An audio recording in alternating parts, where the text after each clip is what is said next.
নমস্কার, নববার্তা বাংলা নিউজে সবাইকে স্বাগত জানাই। খবরের প্রথমেই দেখে নেব আজকের সংবাদ শিরোনাম। কবে তৃণমূলে যোগ দিচ্ছেন জানিয়ে দিলেন বাংলার একমাত্র আইএসএফ বিধায়ক নওশাদ সিদ্দিকী। বাংলাদেশের নাগরিক দিব্যি রেশন তোলেন ভারতে। আজব কাণ্ড মুর্শিদাবাদের জলঙ্গিতে। টয়লেটে অন্তর্বাস ফ্লাশ, ময়লা জমে ব্যবহারেরও অযোগ্য, অর্ধেক রাস্তা এসে ফিরে গেল বিমান।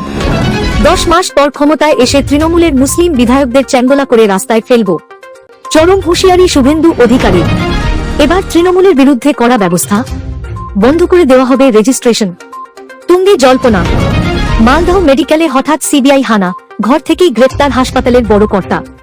কে তিনি জানুন বিস্তারিত খবরে। বদলে গেল পূর্বাভাস। মঙ্গল থেকে টানা 48 ঘন্টা বৃষ্টি রাজ্যের একাধিক জেলায়। জানুন আবহাওয়ার খবর। সংবাদ শিরোনামগুলো শুনছিলেন, এবার জানাবো পুরো সংবাদ। প্রতিদিনের খবরের টাটকা আপডেট পাওয়ার জন্য আমাদের নববার্তা ইউটিউব চ্যানেলটিকে সাবস্ক্রাইব করুন। আসছি বিস্তারিত খবরে। শনিবার নবান্নে মুখ্যমন্ত্রী মমতা বন্দ্যোপাধ্যায়ের সঙ্গে একান্তে বৈঠক করলেন ভাঙড়ের আইএসএফ বিধায়ক নওশাদ সিদ্দিকী। বৈঠকটি যে অত্যন্ত গুরুত্বপূর্ণ ছিল তা স্পষ্ট তাঁর কথাতেই। আলোচনার বিষয়ে খোলসা না করলেও তিনি জানান, এক তৃণমূল বিধায়কের সাহায্যে তিনি এই বৈঠকের সুযোগ পেয়েছেন। স্বাভাবিকভাবেই এরপর রাজনৈতিক মহলে প্রশ্ন ওঠে, তবে কি নওশাদ শীঘ্রই তৃণমূলে যোগ দিচ্ছেন? এই জল্পনার মাঝেই সাংবাদিকদের প্রশ্নের মুখে পড়েন তিনি। জল্পনার জবাবে নওশাদ হেসে বলেন, আমি কোন দিন তৃণমূলে যাচ্ছি? আমার নিজের একটা দল রয়েছে, আমি সেই দলের বিধায়ক। 4 বছর ধরে লড়াই করছি, 42 দিন জেলে কাটিয়েছি, 13টি মামলা মাথায় নিয়ে কাজ করে চলেছি। তার এই মন্তব্যে স্পষ্ট আপাতত তৃণমূলের দিকে যাওয়ার কোনো পরিকল্পনা নেই তার। তবে রাজনীতিতে পরিস্থিতি কখন বদলে যায় তা বলা কঠিন। নওশাদের তৃণমূলের সঙ্গে বৈঠক এবং তৃণমূল বিধায়কের মাধ্যমে সেটি সম্ভব যায়। নতুন সমীকরণ তৈরির সম্ভাবনা উড়িয়ে দেওয়া যাচ্ছে না। ভুতুড়ে ভোটার খুঁজতে উঠে পড়ে লেগেছে শাসক দল। লোকসভায় সরব হয়েছে তৃণমূল, পৌঁছে যাচ্ছে নির্বাচন কমিশনেও। মমতা বন্দ্যোপাধ্যায় নিজে নথি দেখিয়ে বলেছেন, একই এপিক নম্বরের ভোটার রয়েছে 2 ভিন্ন রাজ্যে। বাংলায় এমন ভোটারের হদিশও মিলেছে অনেক। এমনকি ভোটার তালিকায় মৃত ভোটারের নামও এখন অস্বাভাবিক কিছু নয়। তবে এবার একেবারে বিস্ফোরক অভিযোগ। একই ব্যক্তি 2 দেশের নাগরিক, 2 দেশের ভোটার কার্ডও আছে তার কাছে। মুর্শিদাবাদের জলঙ্গির ঘোষপাড়া এলাকার ঘটনা। বুলবুল আহমেদ বকুল নামে ওই ব্যক্তির ভোটার কার্ড আছে 2 দেশেই। এমনই অভিযোগ সামনে এসেছে। ভারত ও বাংলাদেশ একই সঙ্গে 2 দেশে নাগরিকত্ব থাকার কথা স্বীকার করে নিয়েছেন তার বাবাও। বর্তমানে বাংলাদেশের ঢাকায় বসবাস করছেন বকুল, কিন্তু ভারতের প্যান কার্ড, রেশন কার্ড, খাদ্য সুরক্ষার কার্ডও রয়েছে তার কাছে। এমনকি তার কার্ডে নিয়মিত রেশন তোলা হয় বলেও অভিযোগ। তার পরিবার জানাচ্ছে, গত 2019 সালে লোকসভা ভোট দিয়ে গিয়েছেন ওই ব্যক্তি। জলঙ্গির তৃণমূল বিধায়ক আব্দুর রাজ্জাক এই প্রসঙ্গে বলেন, হয়তো এখানকার ভোটার লিস্ট থেকে নামটা কাটানো হয়নি। এমন অনেক ভুল আছে। বিধায়কের দাবি, নামটা যে কাটতে হয় সেই সচেতনতা সবার মধ্যে নেই। বৃহস্পতিবার শিকাগো থেকে দিল্লির উদ্দেশ্যে রওনা দেওয়ার 10 ঘন্টা পর ফের শিকাগোতেই ফেরত যায় এয়ার ইন্ডিয়ার বিমান।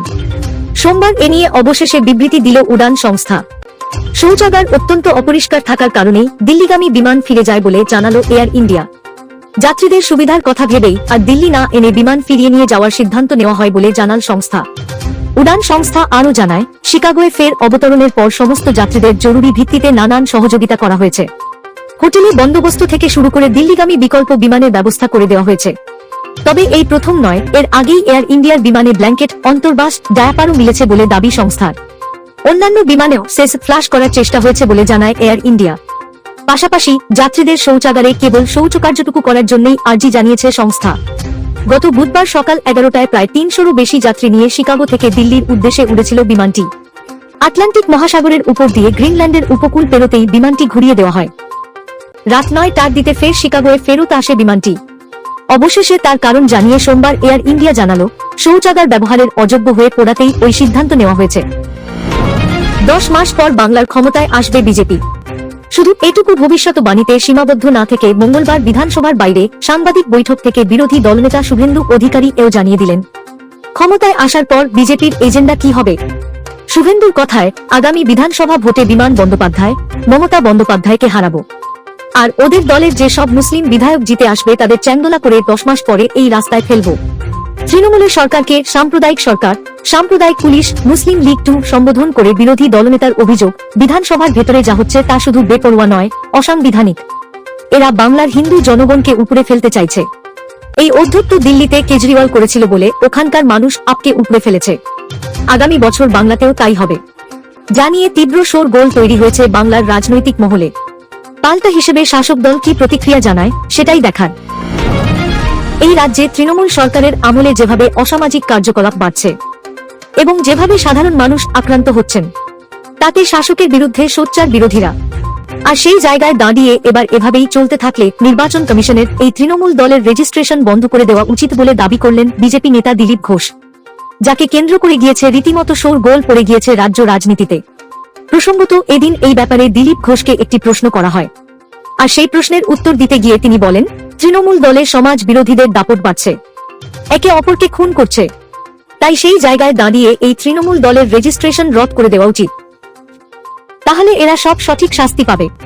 আমার মনে হয় নির্বাচন কমিশনের এই তৃণমূল দলের রেজিস্ট্রেশন বন্ধ করে দেওয়া উচিত। মালদহ মেডিকেল কলেজে আচমকা হানা দিল সিবিআই। হাসপাতালের ফ্যাসিলিটি ম্যানেজার দেবব্রত দাসকে গ্রেপ্তার করল কেন্দ্রীয় তদন্তকারী সংস্থা। এই ঘটনায় হাসপাতালে রীতিমতো চাঞ্চল্য ছড়ায়। হাসপাতাল সূত্রে খবর, অভিজিৎ দাসের বিরুদ্ধে পুরনো একটি দুর্নীতি মামলার তদন্ত করছিল সিবিআই। সেই মামলাতেই তাঁকে গ্রেপ্তার করা হয়েছে। 4 মাস আগে তিনি মালদহ মেডিকেল কলেজে ফ্যাসিলিটি ম্যানেজার হিসেবে কাজে যোগ দিয়েছিলেন। মালদহ মেডিকেল কলেজের আগে আলিপুরদুয়ার, সাগর দত্ত মেডিকেল কলেজে, বরাহনগর স্টেট জেনারেল হাসপাতালে বিভিন্ন সময় কর্মরত ছিলেন অভিজিৎ দাস। সিবিআই সূত্রে খবর, সমন থাকা সত্ত্বেও আলিপুর আদালতে হাজিরা দেননি তিনি। তারপরেই তাঁকে এদিন সিবিআই গ্রেপ্তার করে। মালদহ মেডিকেল কলেজের সুপার তথা সহ অধ্যক্ষ প্রসেনজিৎ বর বলেন, সিবিআই একটি কেস রেফারেন্স জানিয়েছে। যতটুকু জেনেছি তার বিরুদ্ধে পুরনো মামলা রয়েছে। আদালতে সমান থাকা সত্ত্বেও হাজিরা দেননি, এই কারণেই গ্রেপ্তারি পরোয়ানাও জারি হয়। তা কার্যকরী করতে সিবিআই আসে, যদিও অভিযোগের বিষয়ে বিস্তারিত জানা নেই বলে মন্তব্য করেন তিনি। এবার নজর রাখবো আজকের আবহাওয়ার খবরে। বসন্ত এসে গেছে, শীত কাটিয়ে রাজ্য জুড়ে মনোরম আবহাওয়া, তবে তা বেশি দিন স্থায়ী হবে না। ইতিমধ্যেই তাপমাত্রা বাড়তে শুরু করেছে দক্ষিণবঙ্গে। আবহাওয়া দপ্তরের খবর, দোলের আগেই লাফিয়ে তাপমাত্রা বৃদ্ধি পাবে দক্ষিণবঙ্গের জেলাগুলিতে। এদিকে হবে বৃষ্টিও। সব মিলিয়ে আজ কেমন থাকবে আবহাওয়া, রেল সম্পূর্ণ পূর্বাভাস।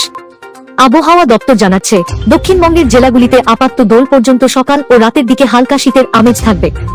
দোলের পর থেকে দক্ষিণবঙ্গে আর শীতের সামান্য আমেজটুকুও ফিরবে না। তাপমাত্রা বাড়বে দক্ষিণবঙ্গের জেলাগুলিতে, এক ধাক্কায় চড়বে পারদ। আবহাওয়া দপ্তর সূত্রে খবর, আপাতত দক্ষিণবঙ্গের কোনো জেলাতেই বৃষ্টির সম্ভাবনা নেই। শুষ্ক আবহাওয়া বজায় থাকবে। কলকাতা, হাওড়া, হুগলি, উত্তর 24 পরগনা, দক্ষিণ 24 পরগনা, পূর্ব মেদিনীপুর, পশ্চিম মেদিনীপুর, ঝাড়গ্রাম, পুরুলিয়া, বাঁকুড়া, পূর্ব বর্ধমান, পশ্চিম বর্ধমান, বীরভূম, মুর্শিদাবাদ এবং নদিয়া কোথাও বৃষ্টি হবে না। আপাতত কলকাতার সর্বোচ্চ তাপমাত্রা থাকতে পারে 32 থেকে 33 ডিগ্রি সেলসিয়াসের আশেপাশে, আর সর্বনিম্ন তাপমাত্রা 24 থেকে 25 ডিগ্রি সেলসিয়াসের কাছাকাছি। সপ্তাহান্তে দক্ষিণবঙ্গের তাপমাত্রা 2 থেকে 4 ডিগ্রি সেলসিয়াস পর্যন্ত বৃদ্ধি পেতে পারে।